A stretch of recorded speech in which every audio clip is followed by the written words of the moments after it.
So we don't really have like a, I don't know, maybe this sounds bad, but we don't have a plan.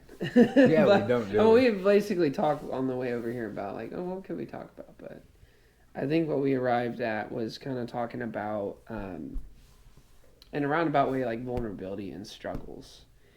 And I talked about how, like, for me personally, a couple Sundays ago, I preached about anger, and I talked about how that's what I struggle with. And I told the story that Daniel was actually there for, so I think it's kind of cool that it involves both of us. But this summer, I got into an accident in the pits racing dirt bikes. There was a crowd of people and a blind corner, and I came rolling around the blind corner, and this guy came flying through, weaving through the people.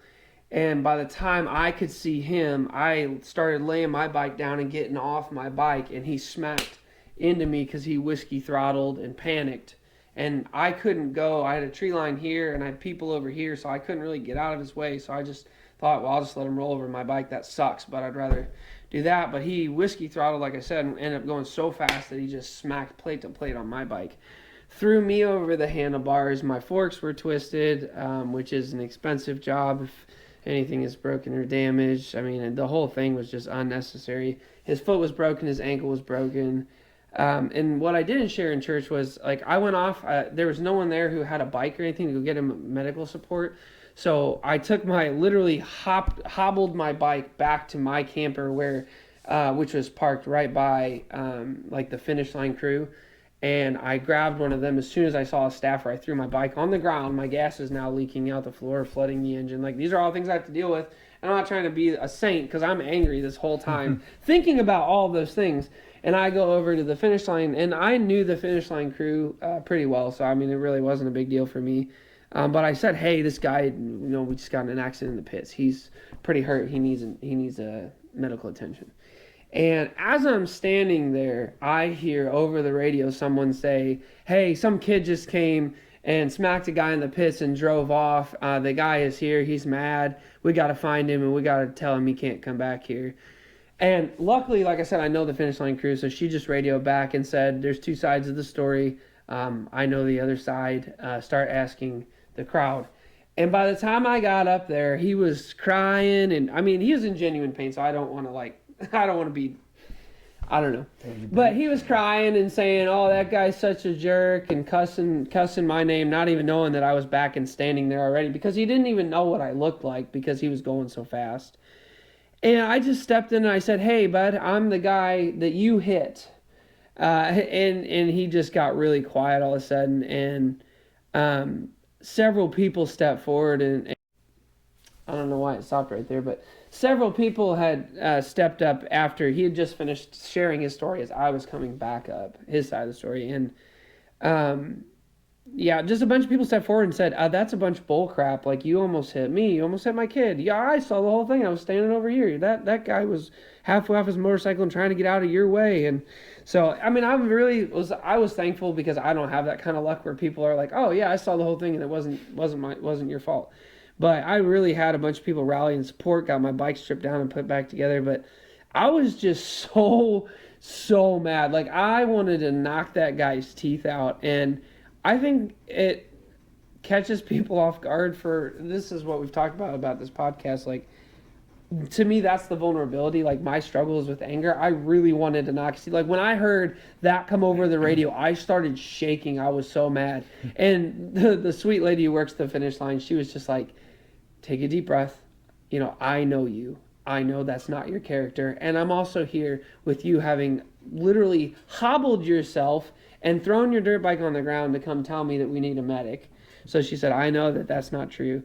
And, it all came out in the end and whatnot. And it actually turned out that, foolishly, he bragged right in front of you that he had been drinking before the race. And so he ended up getting in some trouble. But the point was, like, I'm shaking mad. I get back up there, and I literally, like, as I'm walking back up to that situation and hearing him give the biggest load of crap story I have ever heard about how I just came flying around the corner, smacked into him, and then flipped him off and left, and like all this stuff that he said about me. And I'm like, I literally looked him dead in the eyes and was like, are you hurt? And he said, yes, I broke my foot and my ankle. I said, okay, I'm going to go get you medical attention. I will be right back. And so it's like the biggest baloney that's ever been told.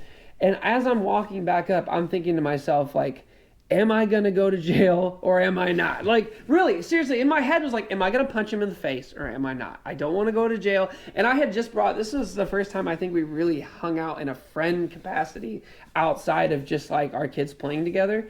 And I'm like, I probably shouldn't punch somebody in the face after bringing Daniel with me and then going to jail and having to call my wife and explain what exactly has happened.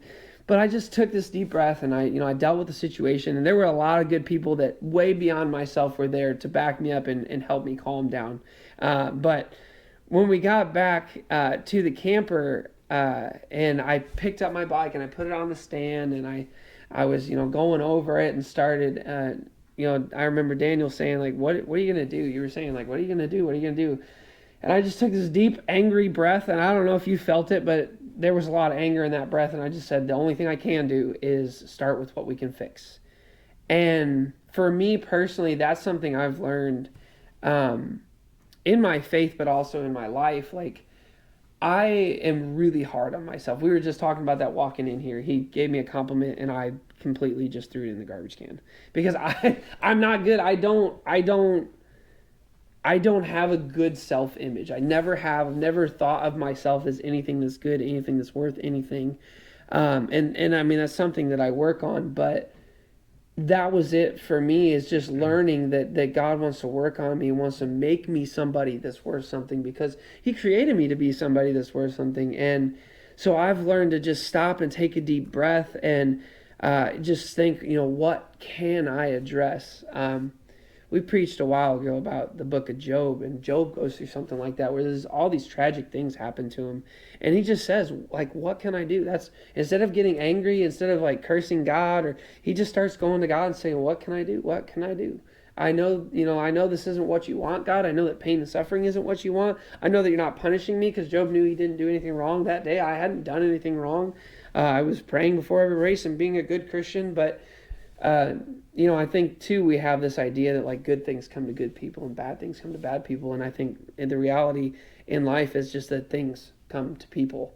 And I've learned that if I let anger take over, then I do more damage than good. And in that situation, I was able to do the good and not the damage. But I mean, there's so many times that I just let that anger. I think that's when I was like, I can be vulnerable. And I opened up to Jeremiah, let him in my life. Because before, I wouldn't even let my parents in my life. Not even Leanne, any of them. I just was like, no, I'm good. So I opened up, let him in, and I was like, man, I wanted to go punch the kid for him. I remember saying it. Yeah, I remember. And then me hearing him right across the track from me, seeing this big jump, which is pretty cool. Here's the guy over there bragging about it. I'm like, oh my Lord. And here's Gavin. He's like, what are you going to do, Dad? I was like, well, I'm getting mad, buddy, but I'm not going to do anything. So that was pretty cool, but I just had to be vulnerable. And it was very, very hard for me. And we even talked over on the way over here. What was it? People have asked me what I'm doing in recovery, what's so different today. And honestly, I don't know. And then I'll let Jeremiah share what he said, and then I'll comment after him. Well, I mean, you shared with me a little bit, and Leanne too, like about like your struggle with like narcissism and image, self-image, things like that. And I think what I've seen in you that has helped is that vulnerability, that realization that it's like beating a dead horse when talking about addiction. And something that Daniel and I talk about is like I think sometimes we put too much of an emphasis on the addict part of addiction. Like we look at things like alcoholism or drug addiction as any worse than an addiction to allowing your anger to take over you. And I personally, like my personal view on life is that those are equal and the same. My anger is an outlet for something inside of me that I'm mismanaging, that I'm not doing or handling properly. And when someone turns to alcohol to deal with this emotion or that emotion, they're doing the same thing. But I think Daniel, what I see in him is the same struggle as me, of that self-image of like, I'm not good, and so I'm just going to keep being bad. And I struggle with that probably through my high school career and like early in my college life. I just really didn't see myself as good. I knew that I was supposed to go into ministry, but like I didn't think I was somebody that was worthy of that. And so I didn't really put a lot of work into my schooling and stuff like that. But I saw that in you, and I see now in your growth process is just that willingness of vulnerability, which is really hard because I think you've been blessed. I mean, not like, oh, I'm a blessing in your life. No, no, but like you've been surrounded with people who haven't cut you for being vulnerable. But the problem with being vulnerable is there are people who will reel back in horror as if they've never had a problem in their life. Yeah. And that's what, to me, like, there's a song by a band called Casting Crowns that says, like, if we are the body, like, why aren't people getting better? Why aren't people being healed? And then they have another song that says, oh, man, I think it's the same song. But anyways, they talk about, like, shiny people under shiny plastic steeples. In other words, like, people in church being fake or pretending like everything's okay. And I mean, personally, I think one thing that I like about our church, but also that I think that faith is supposed to be, is vulnerability. We're supposed to gather together and say, I'm suffering, or like I'm struggling. And I think that's where you and I really just exploded in that progress for both of us. I mean, that was a really progressive moment for me. I mean, I remember like in high school, I got in a lot of fights. I got in a lot of trouble. I got in a lot of fights when I was in high school. A lot. I just didn't have any self-control. Particularly when it came to other people being picked on. I remember I threw a kid down the stairs one time. You want to talk about being a preacher and the grace of God? I threw a kid down the stairs. I mean, he was my age, but that's what attracted me to you. It was like, this kid does this, and I always thought he was a good preacher and all of this because he's honest with me. And I was like, I can be vulnerable, like you said. This ain't about our church. It's not at all, but I opened up around the people here because not a single one didn't shake my hand when I first got here, I don't think. And then Kendra got in the hospital. She was not doing well. They put her on their prayer list, and then everyone asked all about her when we got back. And that was like, man, I can't be vulnerable. Now I speak in Bible study? Yeah. In Bible study. So I don't even know what it is. Yeah. In Bible study. And I got called out by one of the elders, right? Mm-hmm. And I was like, maybe. And that made me realize that, hey, I am growing. And I can be vulnerable. Now that I am, like I told Jeremiah, it made me really love Leanne.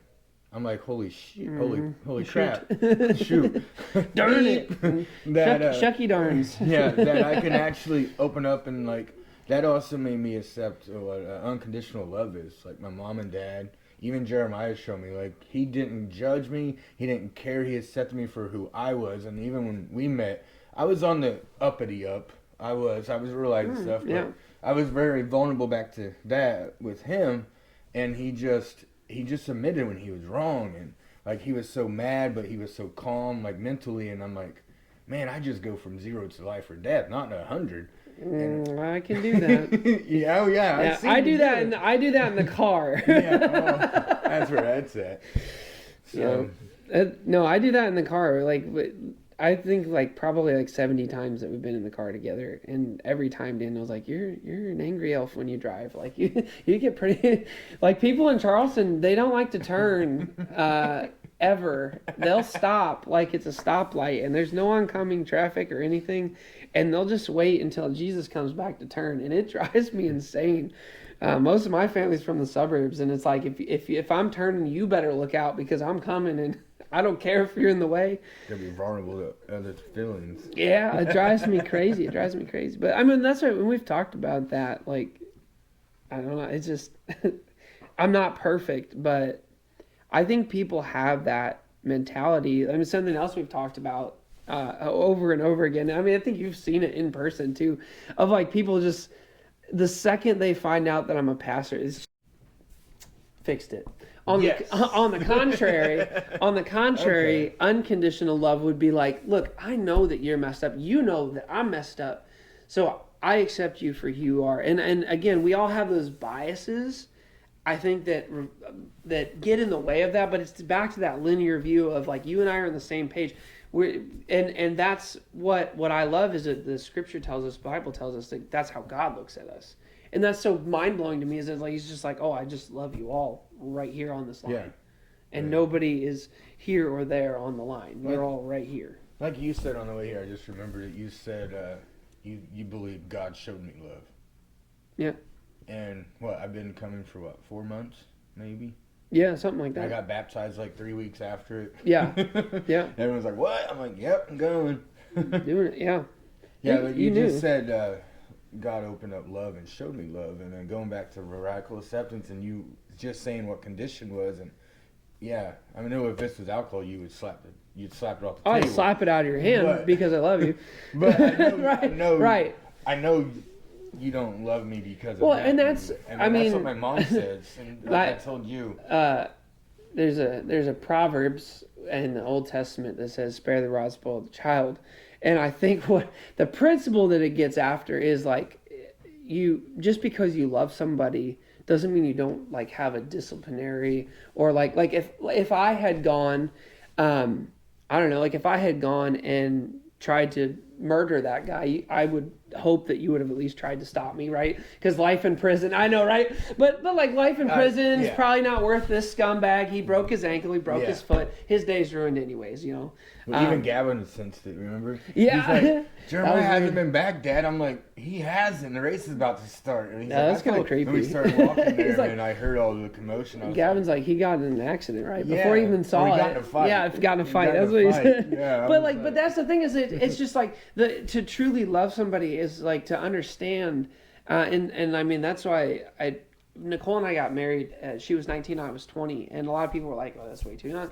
You're like you'll never last." And I'm not saying. I mean, we've only been married for 7 years, but at the same time, we've been married happily for 7 years, and it's not because I'm perfect or because she's perfect, but it goes back to that unconditional love of she knows that I'm a knucklehead who likes to spend money on my dirt bike and go and put myself in mortal danger just for fun, and I know that she's a timid person that would rather be at home and like never talk to another soul and just live our lives together. And we come together and we find this understanding, and sometimes we butt heads because we're not perfect, and like I would be a complete liar if I said we never fought. But that's what it's about, right? Like me slapping the can out of your hand isn't because I don't, you might not like it. You might be mad at me. You might never talk to me again. I've been on the ground drinking. Right? But it's no. because I care that I do that, and I don't know, but it's Well, I think people get offended by that yeah, instead of realizing that you person could have cares saved about my me. life. Mm-hmm. Like the day I got in my vehicle, got that DUI, I don't even remember anything. And I tried to go get help that night, but they wouldn't give me detox meds. So of course, what did I do? Oh, this is my excuse. Yeah. And now I think I just accepted that I could have murdered somebody or been Yeah. in prison, like you said. And like Yeah. the VA just made me realize, like, and I think you have to be honest with yourself to accept people, to accept anything for what it is.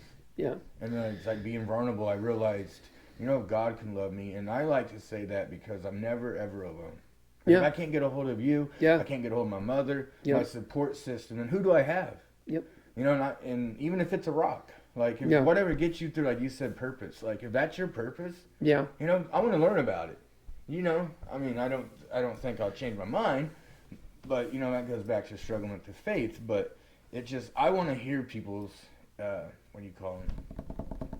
Like different opinions about, because I know you have different opinion about almost everything I do. Yeah. We agree on like 2 things, maybe. Yeah. Right. That you're not a very good dirt bike rider. No. I'm just kidding. I'm just. I think we would. get on them. I think we would agree about that, actually. No, I just won't get on them. So There you go. No, There you I'm like, go. I'll be like Gavin. Yeah. Gavin was pretty scared.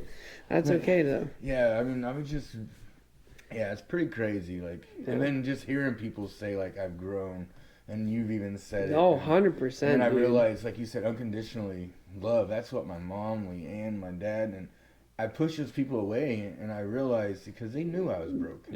Yeah, and you like from a psychological perspective, like you didn't believe that you deserve that. I didn't. Yeah, because I've been there, and I'm not just speaking for you. We've had that conversation, but I've been there too. Like I Yeah. don't believe that I deserve this, so I'm just going to push these people away. And I remember after I got baptized, I finally looked up, text my mom. I should have told her in person. But she's always said she prayed for me. And I was like, yeah, okay, thanks. You Yeah. know, and now I can finally look her in the eyes, which I probably should do, and say, you know what, Mom, your prayer got answered. Yeah. It's pretty amazing. Yeah. Like, my life has changed before. You know what? We've been friends, what, year and a half? Year and a half, I just think we about. said Yeah. it last time, we forget. Yeah. But, I mean, it's like, he's a brother I never had. I mean, I'm closer to you than I probably am my sisters, which, Yeah.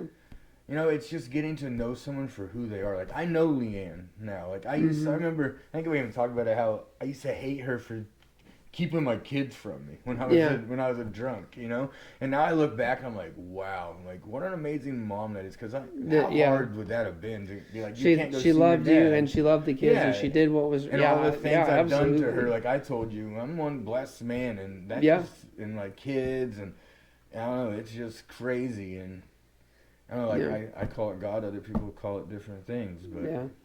I don't know. I think that's like, I don't know. I think that's what's been so cool to watch that change in you, but like also to see, I love that you use that term radical acceptance, and like I said, I've always used the term unconditional love, but they're different. essentially I mean, they're the same. they're different a little They go bit, but they're totally- essentially the same thing, right? Yes. You unconditionally love, but you also radically accept the fact that the consequences and the positives, though. Like, I think both of those are Negatives. important. That's where I am a lot weaker, I think, than you are, is accepting the positives. I don't accept positives about myself. You accept the negatives. Oh yeah, 100%. I accept anything negative Yeah. about you. Tell me something negative, I'll be like, oh yeah, I So suck. why you think that is, though?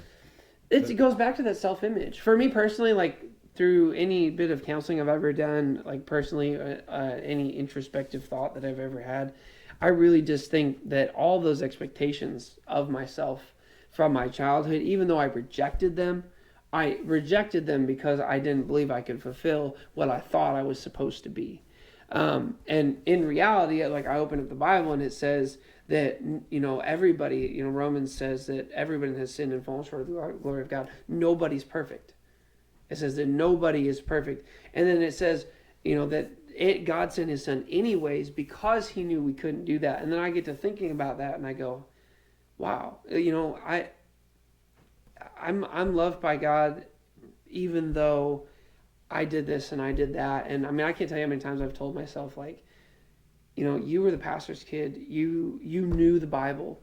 I don't know everything, but I know the Bible, a lot of it, and I grew up in Sunday school, and I think you actually try to live by it. Yeah. And not preach and hide behind it. Right. Well, and I think that's part of what comes from that is that realization and that acceptance was, okay, this is who God wants me to be. So I'm going to struggle, not succeed always. I'm going to struggle to be who God has called me to be. At the same time, knowing you, I think, I mean, maybe me saying this will help you, but I think you strive for perfection, and as well as I know, it ain't gonna happen. It's not gonna happen. When I think about it, I just think you want to continue growing. Yeah. Like you got to keep watering your plant, for everything else to grow, and that's what you're doing. That's a good perspective shift. But maybe it'll help you grow faster if you're like, man, Right. I am pretty humble. That's a good way of Toot your own horn, I'm so humble. Yeah, I'm so humble. But I think that is a good perspective shift of instead of seeing myself as like I have to be perfect, saying I don't want to be the same person I was yesterday, today, better yourself, and I want to take one step instead of saying I want to be all the way over here, saying today I'm going to go from here to here. Yes. And that's okay. That's a good perspective shift. And then like radically accepting, I know I had to radically accept my faults. Yeah. I'm like, I gotta look myself in the mirror and I realize I'm pretty sexy. If I get a haircut, no.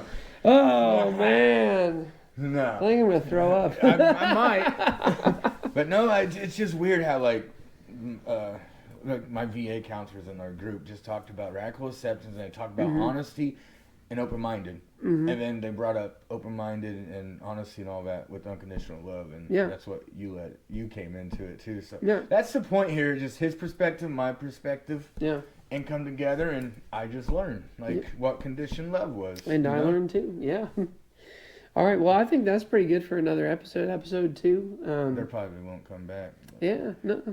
They can't comment on it, can they? They can. It's on YouTube. When it's on YouTube, they can't like right now. They can't. But well, if you like our post and you'd like us to talk about something, can we gotta do the YouTuber thing. Hit that like button. Smash subscribe. Oh, yeah. We gotta have a little lights in the background. Gavin, like, thumbs up, dude. And Gavin like, peace, bro. Gavin likes to do YouTube videos, and every time he starts one when I'm over, I always, hey guys, it's me, Gavin, coming back at you with another YouTube video. It gets his attention, I guess. Maybe we are messing up. Yeah, he gets so mad. Maybe that's what we have to open our videos that way. Hey guys.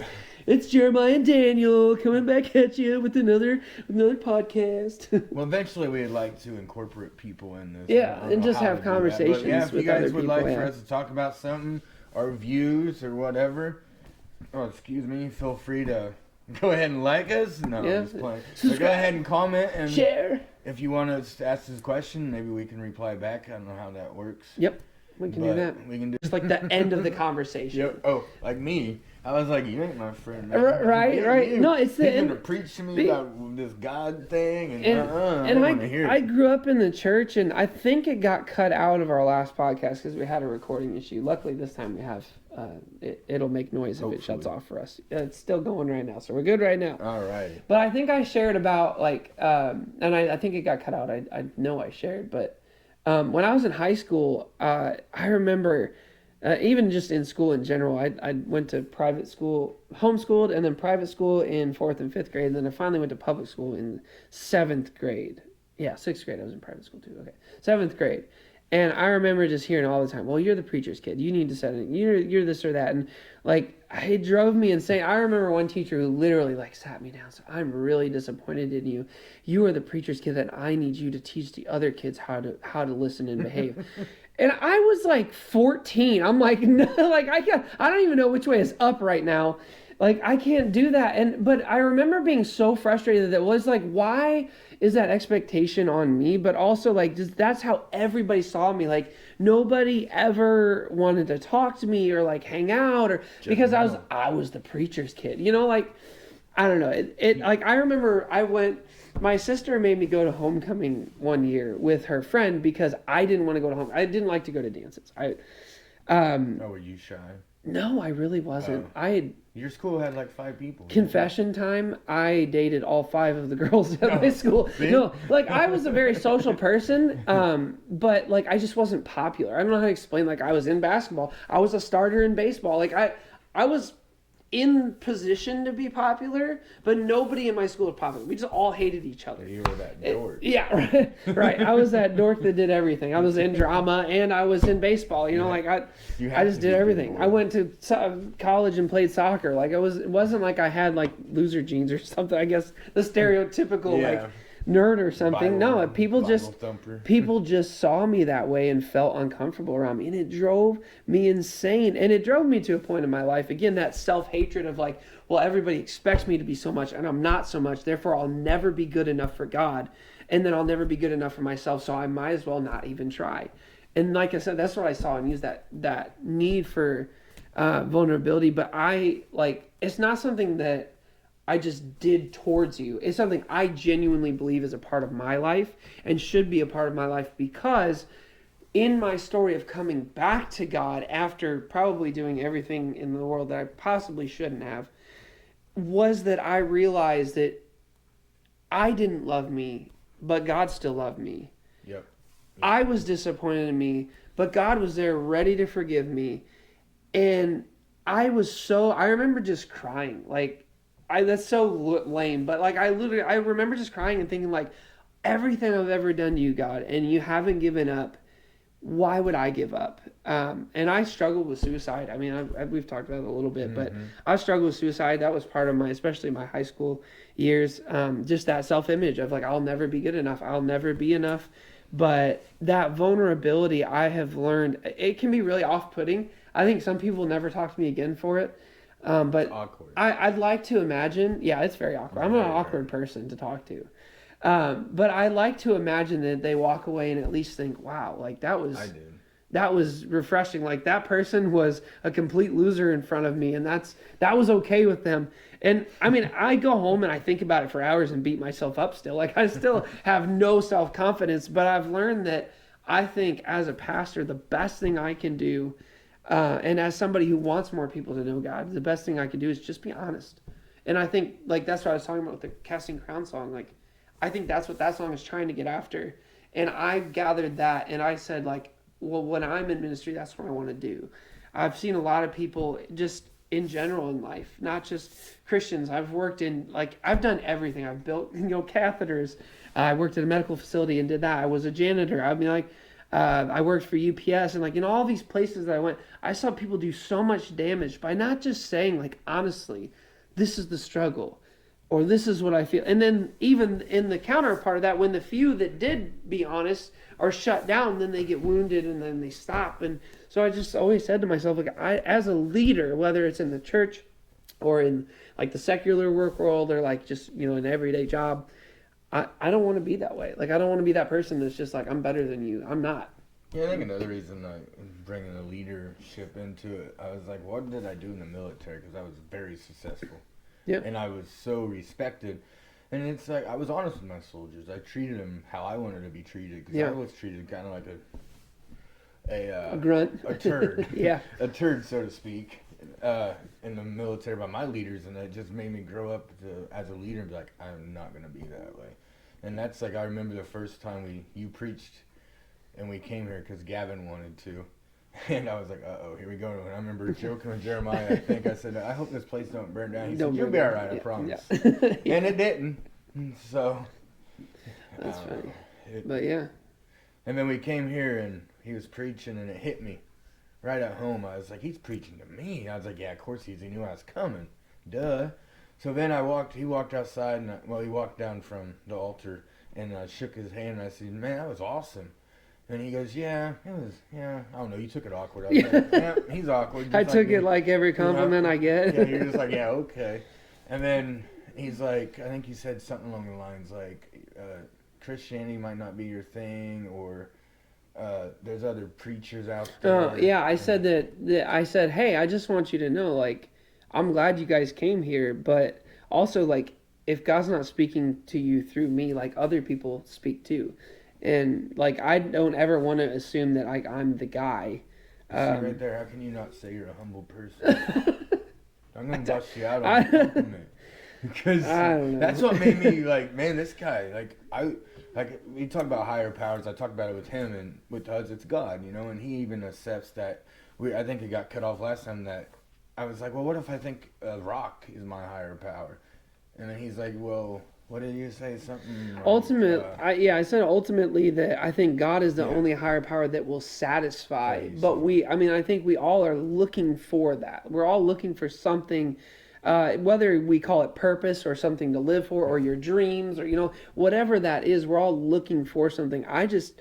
To me, in my own walk and in my own journey, like I found no satisfaction in any of those things until I turned back to God and then I felt like I finally began to heal and grow and be what I was meant to be. But yeah, it was just pretty interesting. Like some people have already said like, oh, you guys aren't as close as you are and all this. And just back to vulnerability. If you're vulnerable and honest, like I seen him so humble. I was like, I even thought I was a humble person. Like I try never to toot my horn. And then some people I work with said, go ahead and toot your horn. It's good sometimes. I was like, yeah, right. But I was vulnerable to open up to what they have, and being vulnerable, I think, is you have to be open-minded.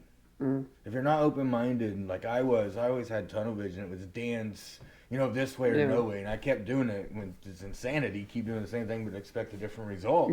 Yeah. Trust me, that didn't work. Yeah. And then, like seeing you just keep growing and growing, and I just started to look up to you. Like I want to be him, and I recommend that to anybody if you're struggling with anything. Just pick somebody that is better than you. It's all out there. Someone's better than him. Someone's better than me. Someone's, no one's the best. Well, I talk too, like, I see from like a Christian perspective, but also like my own life perspective is like, when we first started talking, part of that, like, having a hard time taking compliments is like, I don't see, this, like the ones ahead, the ones behind. Like I see everybody on this plane. And I've talked about that from the pulpit before too, where like I think if we all approach life where I can say, like, I don't care if you're sitting on the street begging for money. I don't care if you're, shooting up heroin in the alley. I don't care if you're standing in a pulpit on Sunday. I see you here. Now I'm not perfect at that. Like I'm not trying to be like I perfectly I don't see. judge anyone. We all have struggles. Like I talk about, like I grew up with an uncle who really did a lot of damage in my family, and like I have a lot of prejudice towards that. But I want myself to see this, and so I strive every day. Like, so the way I see it is like I have things to learn from you, and you have things to learn from me. No matter where we're at in life, whether you're a Christian, whether you're not a Christian, whether like you're going this way and I'm going that way. My daughter will not. I talked about this a while ago, but my daughter, she will not go to bed, Emma, unless I pray with her. She will not. She will not fall asleep. She will not. Her prayer life is better than mine. Like I can go to bed like a baby without saying goodnight to God. I still don't know how to right? pray. I'm but like, am I even doing this right?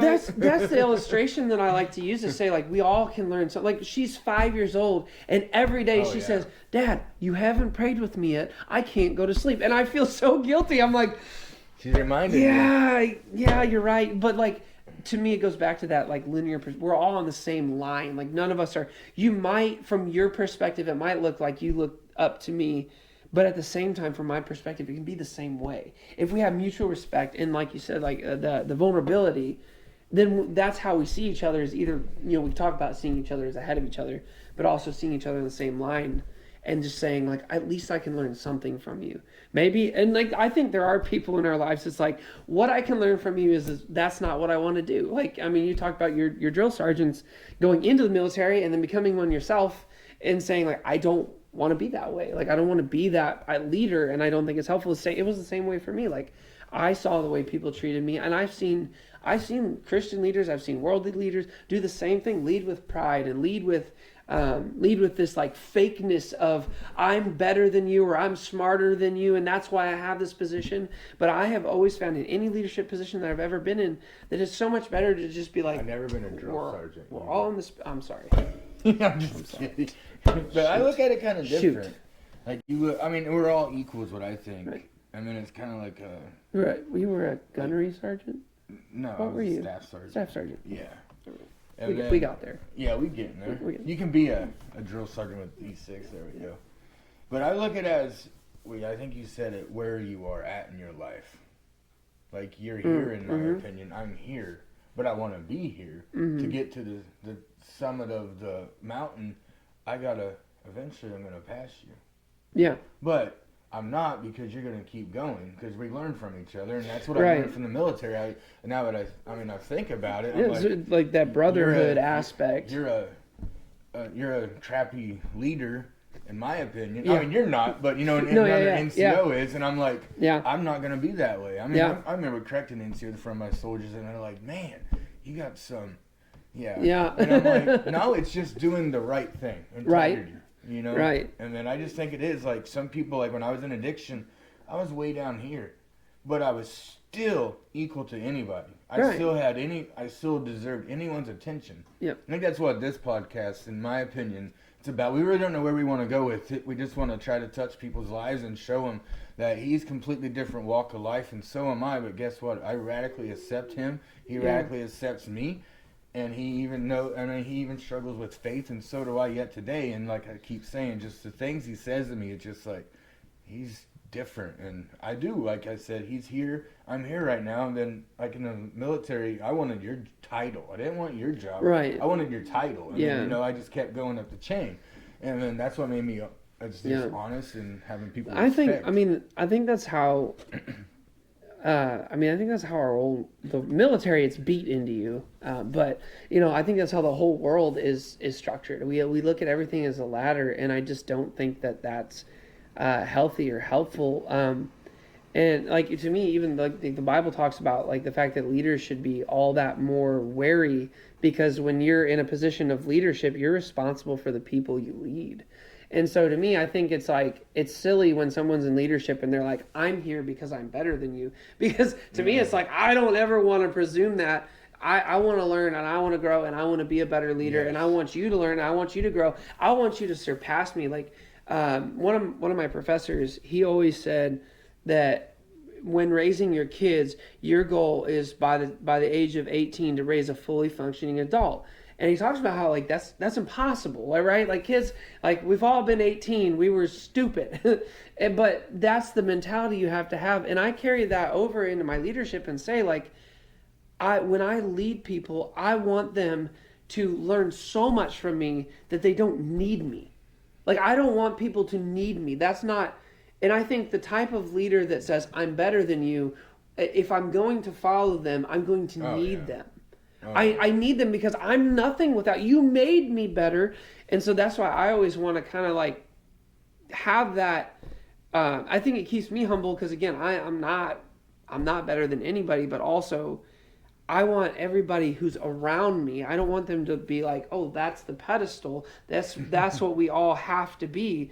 And I'll never be that because then that creates that cycle of abuse, whatever it is, anger, alcohol, whatever, because you go, well, I'll never be that, right? But the reality is I'm over there on the pedestal still being a hunk of human garbage because that's what I am. I'm an imperfect, sinful, messed up dude. I don't know. That's the way I see I think it. that's anybody. And then, I think if you're, no one will ever live perfect, I don't believe, except for God, but, and that's just my view. Others, like I said, might view it as a rock, and, we both accept that, and he made me realize that, but, he's going back to, like, radical acceptance and vulnerability. Like, I had the VA group I was telling you about. I actually had to take him for my second DUI, and I was like, oh, here we go again. Daniel's going to go through so many hours and not learn anything. And then they just kept saying the right thing, and well, not the right thing, but they got to me.